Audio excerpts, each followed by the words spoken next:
ದಾವಣಗೆರೆ ಫಲಿತಾಂಶದಲ್ಲಿ ಮುಸ್ಲಿಮರಿಗೆ ಹಿನ್ನಡೆಯಾಗಿದೆಯೇ ಎಂಬ ಚರ್ಚೆ ನಡೀತಾ ಇದೆ. ಮುಸ್ಲಿಮರ ಸ್ಟ್ರಾಟಜಿ ಫೇಲ್ ಆಗಿದೆಯೇ ಎಂಬ ಚರ್ಚೆ ಕೂಡ ನಡೀತಾ ಇದೆ. ಈ ಬಾರಿ ಮುಸ್ಲಿಮರು ಬಿಜೆಪಿಯನ್ನ ಗೆಲ್ಲಿಸಿರ್ತಿದ್ರೆ ಕಾಂಗ್ರೆಸ್ಗೆ ಪಾಠ ಸಿಗ್ತಾ ಇತ್ತು. ಆ ಅವಕಾಶದಿಂದ ಮುಸ್ಲಿಮರು ವಂಚಿತರಾಗಿದ್ದಾರೆ ಎಂಬ ಅಭಿಪ್ರಾಯ ಕೂಡ ಇದೆ. ಆದ್ರೆ ಈ ಚುನಾವಣೆಯಲ್ಲಿ ಮುಸ್ಲಿಮರು ನಿಜಕ್ಕೂ ಬುದ್ಧಿವಂತಿಕೆಯಿಂದ ಮತದಾನ ಮಾಡಿದ್ದಾರೆ. ಮುಸ್ಲಿಂ ಸಮುದಾಯ ಅತ್ಯಂತ ಪ್ರಬುದ್ಧವಾಗಿದೆ ಮತ್ತು ಪರಿಸ್ಥಿತಿಯನ್ನ ಅರ್ಥಕೊಂಡು ಮತ ಚಲಾಯಿಸುವಲ್ಲಿ ಮುಸ್ಲಿಂ ಸಮುದಾಯ ಯಶಸ್ವಿಯಾಗಿದೆ ಎಂಬ ಮರು ಅಭಿಪ್ರಾಯವೂ ಇದೆ. ದಾವಣಗೆರೆಯಲ್ಲಿ ಸಮರ್ಥ್ ಶಾಮನೂರ್ಗೆ ಕಾಂಗ್ರೆಸ್ ಟಿಕೆಟ್ ನೀಡಿದಾಗ ಮುಸ್ಲಿಂ ಸಮುದಾಯ ಅಸಮಾಧಾನಗೊಂಡದ್ದು ನಿಜ. 80,000ದಷ್ಟು ಮತದಾರರಿರುವ ಮುಸ್ಲಿಂ ಸಮುದಾಯಕ್ಕೆ ಟಿಕೆಟ್ ನೀಡಬೇಕಿತ್ತು ಎಂಬ ಅಭಿಪ್ರಾಯ ವ್ಯಕ್ತವಾದದ್ದು ನಿಜ.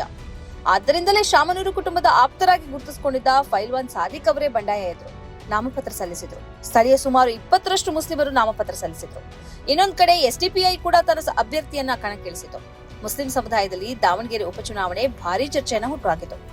ಮುಸ್ಲಿಂ ಸಮುದಾಯದ ಉಲೇಮಾಗಳು ಪತ್ರಿಕಾಗೋಷ್ಠಿ ನಡೆಸಿ ತಮ್ಮ ಅಸಮಾಧಾನವನ್ನು ವ್ಯಕ್ತಪಡಿಸಿದ್ರು. ಆದರೆ ಎಲ್ಲ ಬೆಳವಣಿಗೆಗಳ ಉದ್ದೇಶ ಕಾಂಗ್ರೆಸ್ ಸೋಲ್ಬೇಕು ಎಂಬುದಾಗಿರಲಿಲ್ಲ. ಕಾಂಗ್ರೆಸ್ ತನ್ನ ತಪ್ಪನ್ನ ಅರಿತುಕೊಳ್ಬೇಕು ಎಂಬ ಉದ್ದೇಶದಿಂದಲೇ ಈ ಎಲ್ಲ ಬೆಳವಣಿಗೆಗಳು ನಡೆದಿತ್ತು.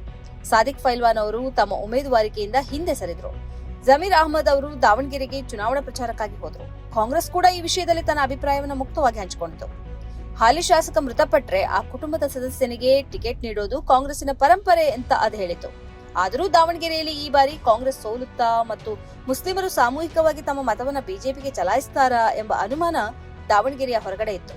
ಬಿಜೆಪಿಗೆ ಮತ ಚಲಾಯಿಸುವ ಮೂಲಕ ಮುಸ್ಲಿಮರು ಈ ಬಾರಿ ಕಾಂಗ್ರೆಸ್ಗೆ ಪಾಠ ಕಲಿಸಬೇಕು ಎಂಬ ಅಭಿಪ್ರಾಯ ಇರುವ ಅನೇಕರು ದಾವಣಗೆರೆಯ ಹೊರಗಡೆ ಕಾಣಿಸಿದ್ರು. ಆದರೆ ಎಲ್ಲ ಅಭಿಪ್ರಾಯಗಳನ್ನ ದಾವಣಗೆರೆಯ ಮುಸ್ಲಿಮರು ಸುಳ್ಳು ಮಾಡಿದ್ದಾರೆ. ಕಾಂಗ್ರೆಸ್ನೊಂದಿಗೆ ಅಸಮಾಧಾನ ಇರಬಹುದು, ಆದರೆ ಅದಕ್ಕಾಗಿ ಬಿಜೆಪಿಯನ್ನ ಗೆಲ್ಲಿಸಲಾರೆವು ಎಂಬ ಸಂದೇಶವನ್ನ ದಾವಣಗೆರೆಯ ಮುಸ್ಲಿಮರು ಇದೀಗ ಸಾರಿದ್ದಾರೆ. ಹಾಗಂತ ಮುಸ್ಲಿಮರು ತಮ್ಮ ಅಸಮಾಧಾನವನ್ನ ಕಾಂಗ್ರೆಸ್ಗೆ ಮತ ಚಲಾಯಿಸಿದೆಯೂ ವ್ಯಕ್ತಪಡಿಸಿದ್ದಾರೆ ಅನ್ನೋದು ಫಲಿತಾಂಶದಲ್ಲಿ ಗೊತ್ತಾಗ್ತದೆ. 2023ರಲ್ಲಿ ಸ್ಪರ್ಧೆಗಿಳಿದಿದ್ದ ಎಸ್ಡಿಪಿಐಗೆ 2,000 ಒಳಗಡೆ ಮತಗಳು ಸಿಕ್ಕಿತ್ತು. ಆದ್ರೆ ಈ ಬಾರಿ 18,000ವನ್ನ ದಾಟಿದೆ. ಹಾಗೆ ಪಕ್ಷೇತರರಾಗಿ ನಿಂತವರಿಗೂ ಒಂದಷ್ಟು ಮತಗಳು ಹಂಚಿಕೆಯಾಗಿವೆ. ಆದ್ರೆ ಈ ಎಲ್ಲ ಮತಗಳು ಕಾಂಗ್ರೆಸ್ ಅನ್ನು ಸೋಲಿಸುವಷ್ಟು ಪ್ರಬಲವಾಗಿರಲಿಲ್ಲ. ಅಂದ್ರೆ ದಾವಣಗೆರೆಯ ಮುಸ್ಲಿಮರು ಮನಸ್ಸು ಮಾಡಿರ್ತಿದ್ರೆ ಕಾಂಗ್ರೆಸ್ ಅನ್ನ ಸೋಲಿಸಬಹುದಿತ್ತು. ಆದ್ರೆ ಅವರು ಕಾಂಗ್ರೆಸ್ನ ಕೈ ಹಿಡಿದಿದ್ದಾರೆ. ಇದೇ ವೇಳೆ ಕಾಂಗ್ರೆಸ್ ತನ್ನ ತಪ್ಪನ್ನು ತಿದ್ದುಕೊಳ್ಬೇಕು ಎಂಬ ಸಂದೇಶವನ್ನು ರವಾನಿಸಿದ್ದಾರೆ.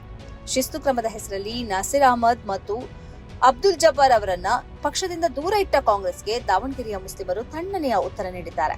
ಮುಸ್ಲಿಂ ನಾಯಕರು ಮತ್ತು ಉಲೇಮಗಳ ಅಸಮಾಧಾನವು ಕಾಂಗ್ರೆಸ್ನ ವಿರುದ್ಧ ಮತ ಚಲಾಯಿಸಬೇಕು ಎಂಬ ಉದ್ದೇಶವನ್ನು ಹೊಂದಿರಲಿಲ್ಲ. ಕಾಂಗ್ರೆಸ್ ತನ್ನ ತಪ್ಪನ್ನು ತಿದ್ದುಕೊಳ್ಬೇಕು ಎಂಬುದೇ ನಾಯಕರ ಉದ್ದೇಶವಾಗಿತ್ತು ಎಂಬುದನ್ನು ದಾವಣಗೆರೆಯ ಮುಸ್ಲಿಮರು ತಮ್ಮ ಪ್ರಬುದ್ಧತೆಯ ಮೂಲಕ ಸಾರಿದ್ದಾರೆ. ಈ ಕಾರ್ಯಕ್ರಮದ ಪ್ರಾಯೋಜಕರು Gadiyar group of companies, specialized in piling and shoring, engineering consultancy, firefighting, steel structures, real estate. Office, SIT Tower, Silicon Oasis, Dubai, UAE. ಸ್ನೇಹಿತರೆ, ನಿಮ್ಮ ಅದ್ಭುತ ಬೆಂಬಲದಿಂದ ಸನ್ಮಾರ್ಗ ನ್ಯೂಸ್ ಚಾನೆಲ್ ಈಗ 2 ಲಕ್ಷ ಸಬ್ಸ್ಕ್ರೈಬರ್ಗಳನ್ನು ದಾಟಿದೆ. ಇದು ನಮ್ಮ ಯಶಸ್ಸಲ್ಲ, ಇದು ನಿಮ್ಮ ಯಶಸ್ಸು. ನಮ್ಮ ಮುಂದಿನ ಗುರಿ 4 ಲಕ್ಷ. ಇದು ಕಷ್ಟವಲ್ಲ. ನೀವು ಮಾಡಬೇಕಾದದ್ದು ಸಿಂಪಲ್. ನೀವು ಸನ್ಮಾರ್ಗ ನ್ಯೂಸ್ ಚಾನೆಲ್ ವಿಡಿಯೋವನ್ನ ನಿಮ್ಮ ಸ್ನೇಹಿತರಿಗೆ, ಕುಟುಂಬದವರೊಂದಿಗೆ ಹಂಚಿಕೊಳ್ಳಿ ಮತ್ತು ಅವರಲ್ಲೂ ಸಬ್ಸ್ಕ್ರೈಬ್ ಮಾಡಲು ಹೇಳಿ. ನೀವು ಶಕ್ತಿಯನ್ನು ಕೊಡಿ, ನಾವು ನಿಖರ ಸುದ್ದಿ ಕೊಡ್ತೇವೆ. ಧನ್ಯವಾದಗಳು.